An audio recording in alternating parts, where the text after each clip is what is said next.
Hello, everybody. So, welcome to my live. Sorry for those of you that wanted or expected it to be this morning. I had to reschedule it just because I had to. Let me just lower that down here. There we go.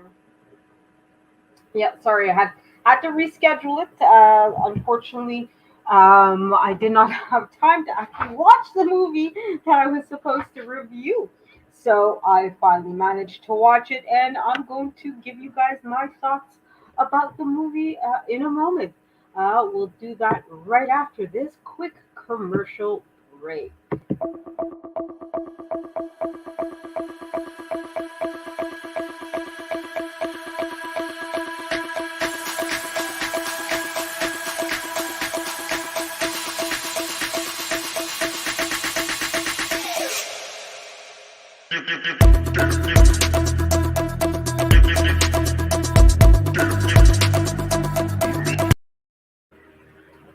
Hello, and I'm back.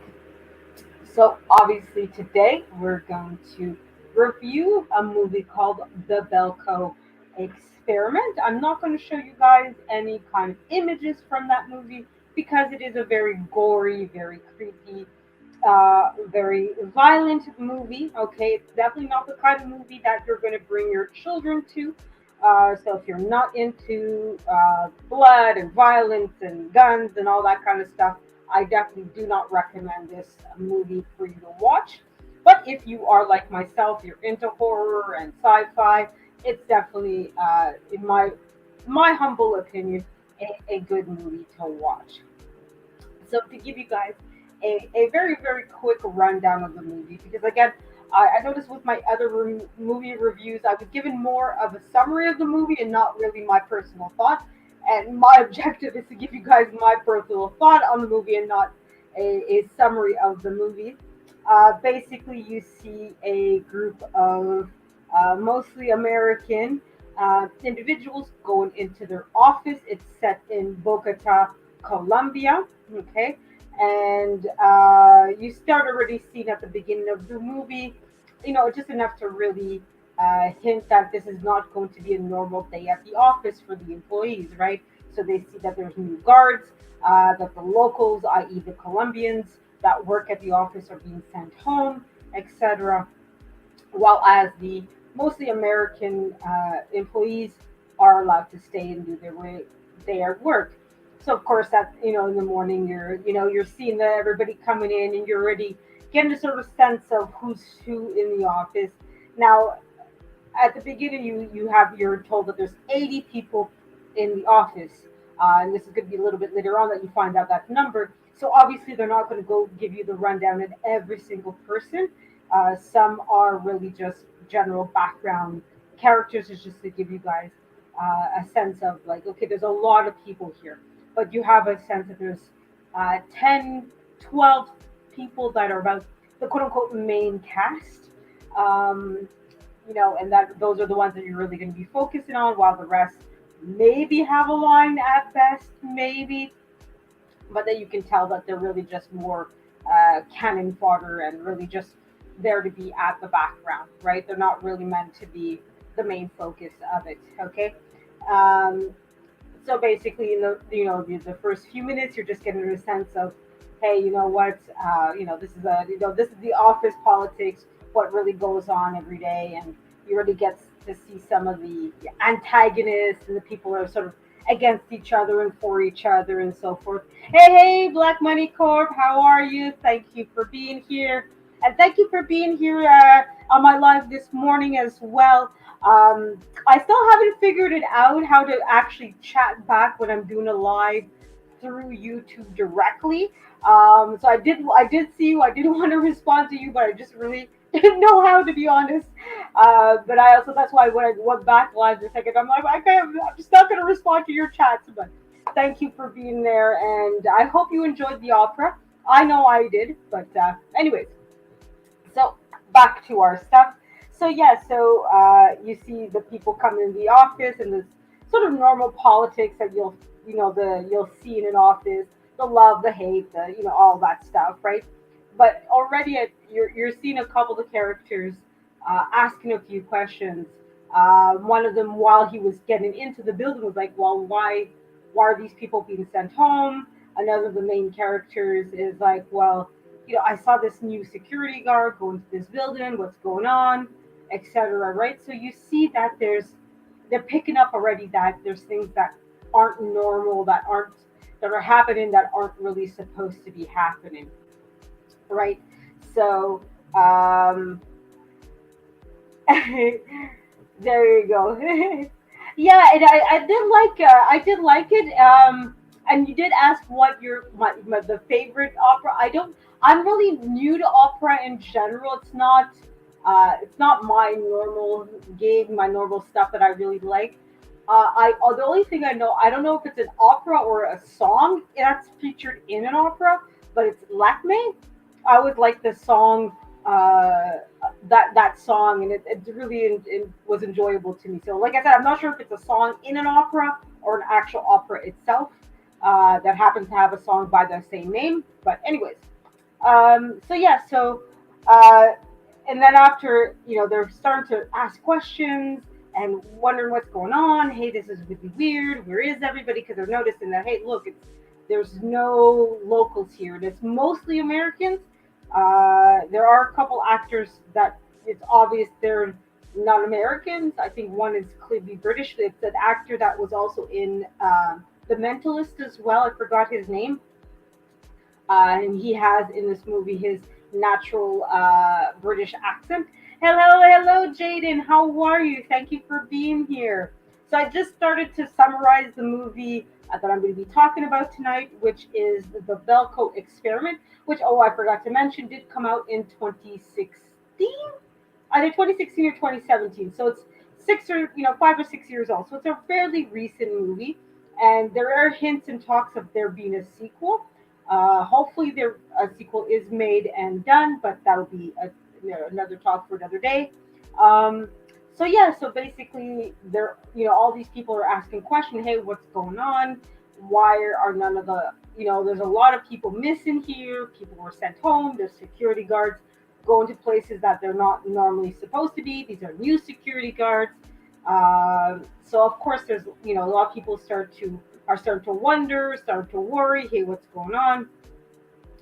And as they're talking, as they're starting to ask questions, like one of them is even calling the main security guard, "Hey, what is this? What is all this about?" You hear somebody on the PA system come on and say, "Hey, look, you have so much time to cancel." And when I say cancel, because we all know how YouTube is with certain words, right, guys? So when I say cancel, I mean they're unalive. Okay, let's put it that way. Okay, so when I say cancel, think of somebody who's now not alive anymore. Okay, so they're told that you have to cancel two individuals, or four people will be randomly selected to be canceled. So of course, at first people are like, "Okay, this must be a joke," or somebody's playing a really bad prank, or this is a test to see how we're going. So they're all running through a whole bunch of different thoughts as to, okay, what could this be?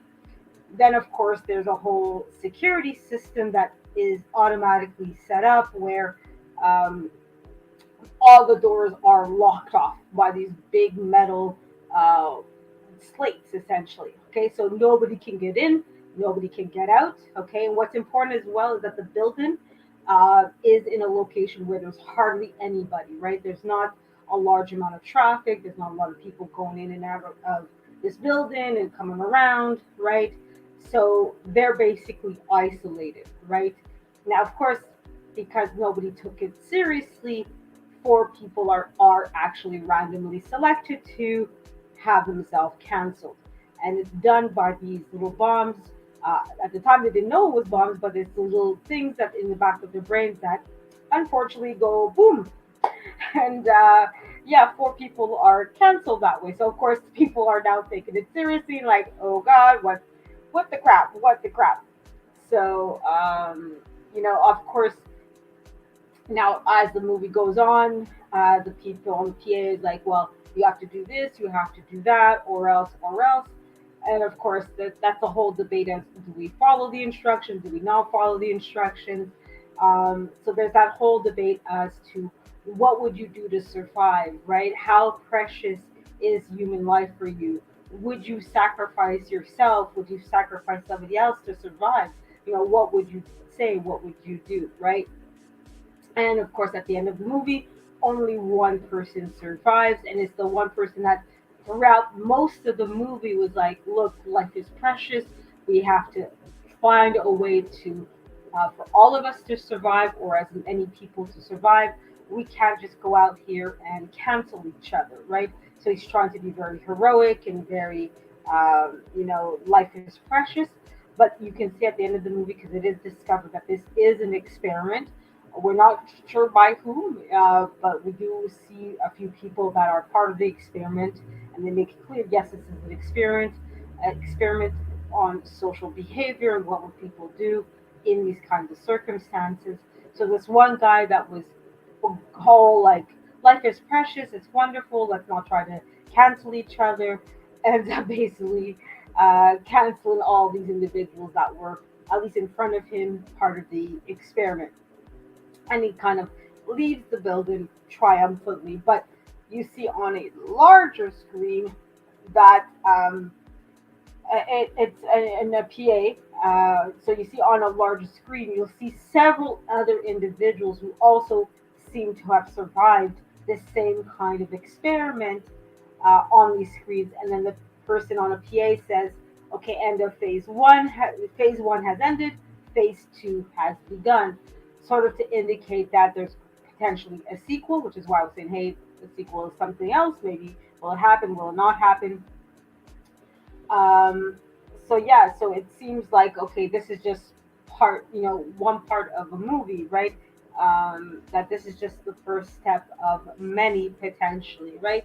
Because again, in the movie, you don't know who these people are, why they're doing this. Well, they say why, but I mean, they say, oh, it's a social experiment. We want to see people's behavior, but the guy's like, oh, but I'm not really sure why. I'm not really, that's not my thing.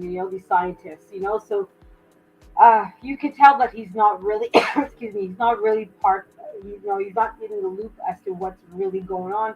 If that's really the real reason as to what's going on and why everything is being done.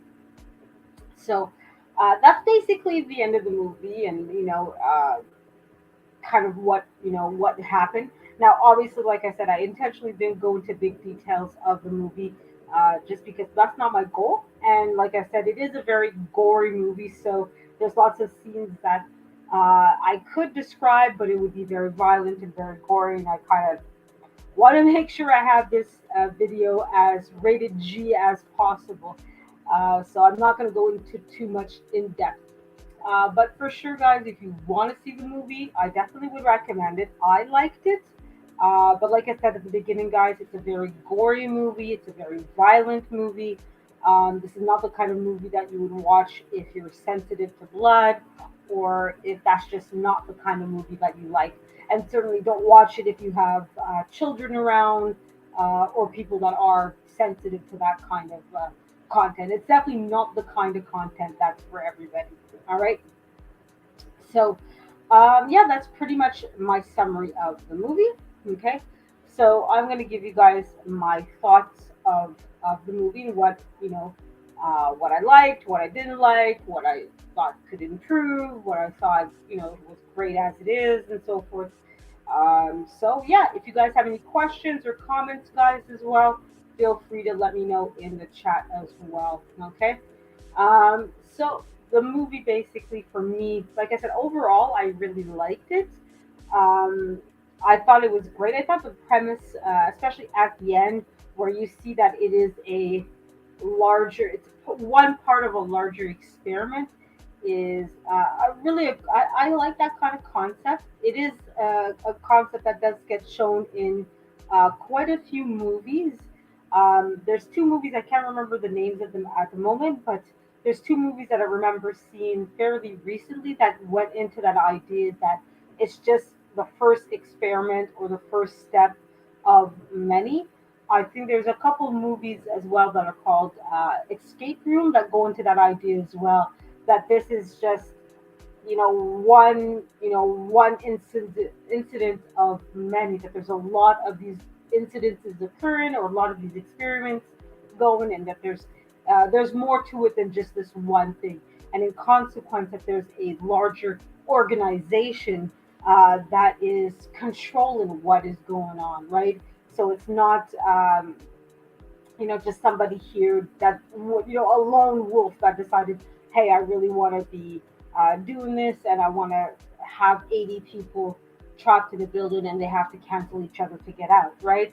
Um, and you kind of see, because of the tech that's involved, because of the size of the building, the number of people, that it does require that an organization, or that several individuals are working together on this, whether they're consciously aware that that's what they're doing, or that they're just like one cog in the machine, who knows, right?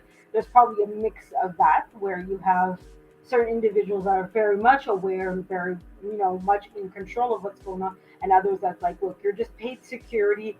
We just need you to be over here at this building, and just you know, make sure that you don't that none of these people go in or out or whatever, right? Just be security basically, right?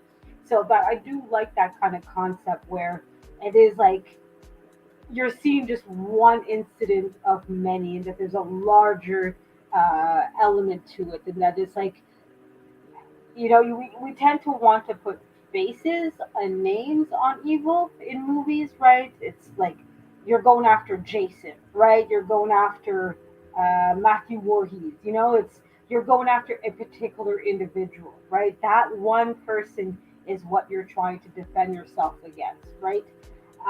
But in this kind of situation, you're not going after one person. I mean, yes, you have one person that might be, in charge of the company, or one person that started it.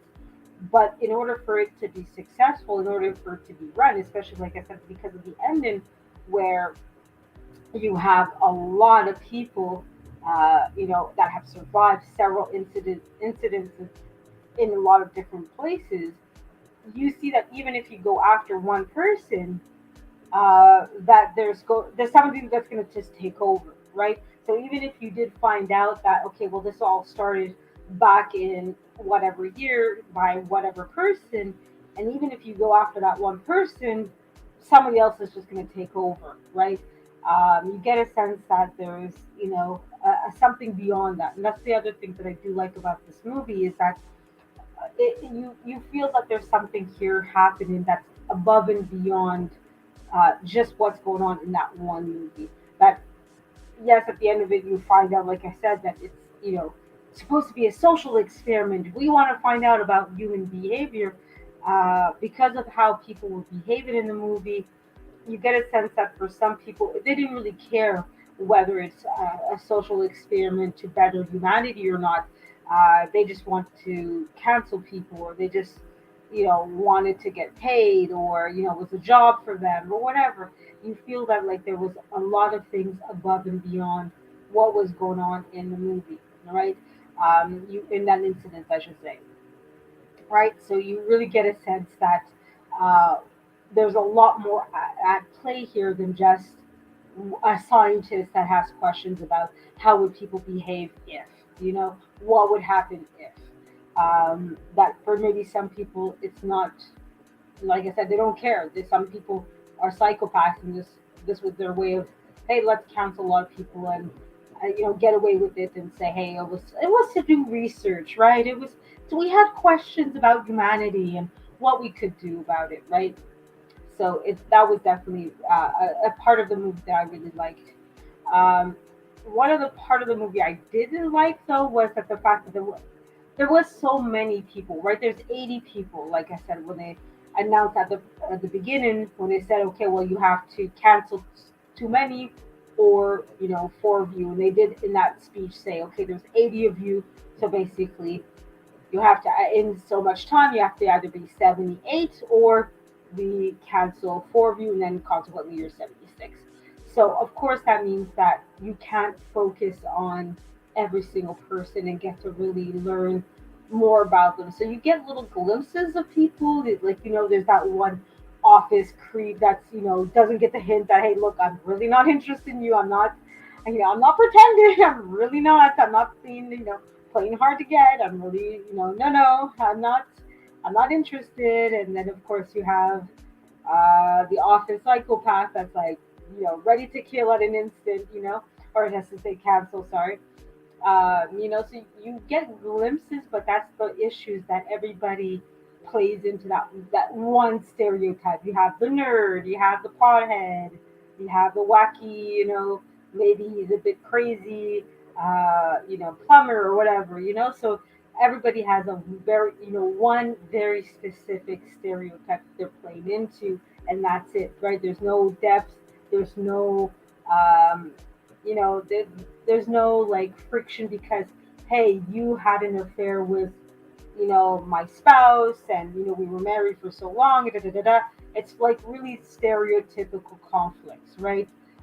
The jock is against the nerd because well, jocks and nerds aren't friends, right? It's like, well, no, like let's have them. If we're gonna have two people that are enemies, let's have more than well. That's what jocks do. That's what nerds do. It's like let's have them be enemies because it's hey, like you had an affair with my spouse, or you called me the N word or whatever. Let's have the conflict be based on more than just the stereotypes, more than just the biased thing. So that's something I really didn't like because the ensemble was so big, and this is what an hour and a half movie. We really didn't get the time to get to know each character properly and really feel like when the characters passed away that it was an actual loss. It was just it was just random stuff like, oh yeah, Bob from Marketing passed away. Oh well, it felt very much like that when I'm sure that wasn't necessarily their intent. That they wanted to some degree, yes, it might have been some of the intent that like, yeah, the randomness of it, especially as the first two announcements they say, hey, if you have to cancel so many people or else we're going to cancel twice as many. Yes, people were passing away randomly, right? They didn't, oh, well, I'm canceling that person because, So it kind of did feel like, oh, wait, some of it, but it's, to me, if they really wanted to be, that randomness to truly be effective, you still need to be attached to the people, like you need to feel empathy for the individuals that are passed away so that no matter who it is, you feel some kind of loss. And you don't want it to be anybody because you're so attached to people. And the fact that it is random makes it worse, right? That person isn't passed away because of a legitimate reason, because oh well they have cancer and well it's sad and well yes they're going to pass away, but there's a reason for it, right? While as with this, because a lot of the passing away is random and we're not connected to any, like most of the characters we don't even know their names. um, there's no sense of loss, there's no sense of tragedy, there's no sense of the main character who lives. Like I said, for him, for most of the movie, he's like, no, life is precious, but none of it, like, we feel that life is precious because we have a connection to people, right? We feel like we're attached to them. We feel like I've bonded to you, whether it's because I know you, whether it's because you're my sibling, maybe your family member, whatever, or because I've gotten to know you, and I feel like, hey, maybe it's a religious reason. In this movie, none of that happened. There's no sense of attachment to people. There's no sense of I'm connected to you, and I feel like you and I have a purpose together, right? So when those that life is taken away, it's kind of just like, okay, whatever. I'm just gonna put that on mute. So yeah, so I mean, I kind of felt like, okay, it could have been done a lot better as far as that much is concerned. What else? What else could I say about this movie? Now I do like the fact that the special effects, because like I said, on some of them, the passing ways due to the fact that there's a device that's put in the heads of people that explodes. And obviously, I won't say more than that, but I think you guys can understand what happens when things are exploding in your head. Um, and that was definitely again, it's very gory, guys. It's definitely not a rated G or PG-13 movie. Okay, guys. So again, if you're going to see the movie, do expect a lot of violence and a lot of blood. But they didn't make it look like, wow, this is actually what would happen if somebody's head exploded, right? So I did like that. I know it sounds really weird to say that, but a lot of the times when movies do these kinds of things, it feels very, Bugs Bunny and Roadrunner kind of like goofy and not really well made. And they don't linger on it either, you know what I mean? So it's not like gory for the sake of being gory either. It's not just like, okay, we feel like having people's heads explode, every single person. A lot of it happens off screen or very far away, so you're not close up. I think there's only one close up of the side effect of it that they do. The rest is just off screen, and you see the blood splatter, and that's about it, right? Because I imagine having that special effect every single time probably will be, pretty expensive as well too. So it's not necessary to have it every single time. I feel like my throat is getting dry here, guys. So give me a moment. I'm just gonna take some, some of my not water, but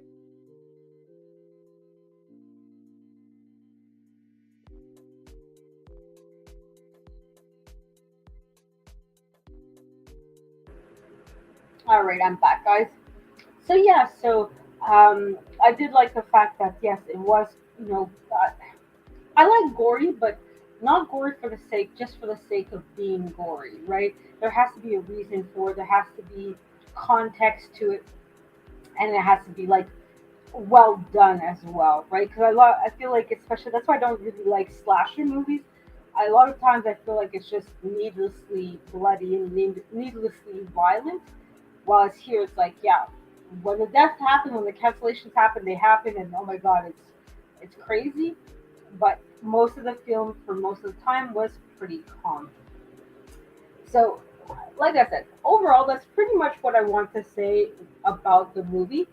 If you like gory movies, if you like horror, this is not a horror movie in the strictest sense of the word. Um, um, it's horror adjacent, right? Because it's not really, there's excuse me, there's no way of, you can't really call it an action flick or um, suspense or thriller, but it's horror more in the sense of you don't know why this is happening because that's part of what makes a good horror movie a good horror movie is that bad things are happening and you don't know why.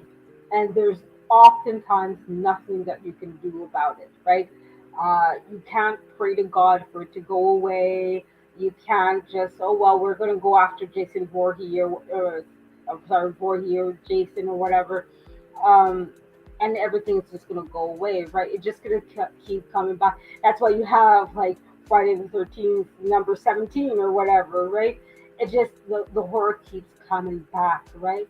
So that's why for me this is a horror movie because again, you have part two that's hinted at very strongly at the end of the movie, and I think they did announce at one point that they were going to make it, but I don't know I don't know if it's because of COVID or just because of budget, or maybe the movie didn't do as well as they thought it would, or I have you. It doesn't seem 5 years later, 6 years later, there doesn't seem to be a Belko Experiment 2 coming out, which is a shame because it would be nice to see what happens next, right? Because like I said, at the end of the movie, you do see that okay, there's supposed to be a sequel, right? There's supposed to be a second phase to this, or potentially okay, well they showed I think, like I said, maybe 6 to 12 other individuals that had been through this, so maybe you could go through okay, well now we're gonna show that guy what happened or this guy what happened or whatever, um, which is a shame that they don't seem to be working on it. But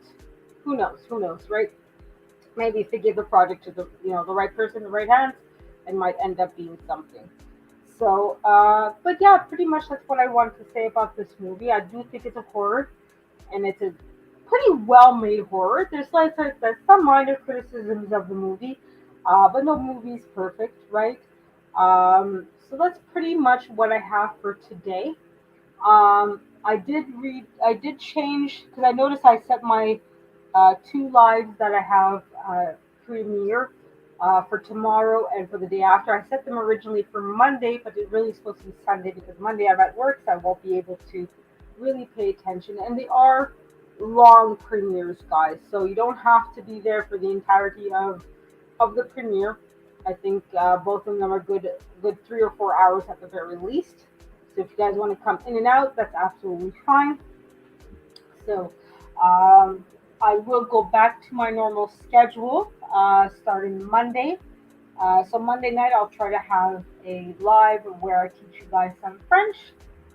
Tuesdays I'll try to have go back to my art review. Uh, no, sorry. Tuesday is going to be my reading, quietly reading Game of Thrones. Wednesday is going to be my art review. Thursday is my book reading again, and Friday my book review, and of course Saturday is my movie review. Sunday in the morning, I hopefully will have my quiet reading, and in the afternoon the weird side of YouTube. So hopefully I will be going back to creating a live every day, starting Monday. All right, so I hope to see you guys soon. If not in my live, in somebody else's. I believe there's quite a few people that are live right now. Let me see if so the Great Farmer Freelance is still live. If you guys want to give him some support, I believe that there's a couple people that are doing silent live streams just to get those numbers up, including it's Dion and Family. She has one of those going on. Okay, Daddy Bella seems to have ended. Then I have one of my Indian friends that are going live. I have Marcel Harbor that's doing a silent stream as well. So is Mavi Pereira, and that's it for now. And I think a lot of people are just yeah, there we go. Yeah, a lot of people are just uploading videos and so forth. So that's it for tonight, guys. And I'm gonna just end the poll here as well. So thank you guys for participating in my poll. Let's see what you guys came out here with. So 50% of you, so two people wanted me to review Dracula 2000 next. One person wanted me to review Juan, and one person wants me to review Equilibrium. So by popular vote, not by a whole lot, but hey, it's okay. As long as I get votes and people participated, my next movie review is going to be about Dracula 2000. So that's what I'm gonna try to do as well, guys. Is try to get you guys to participate and to be more involved, hopefully, in my lives or in the decisions as to what I do next. So I hope you guys have a great night, and I hope everything is wonderful for you guys, both today, tomorrow, and every day that you find yourself on this beautiful blue ball that we call home. So have a great one, guys, and I'll see you in the streams.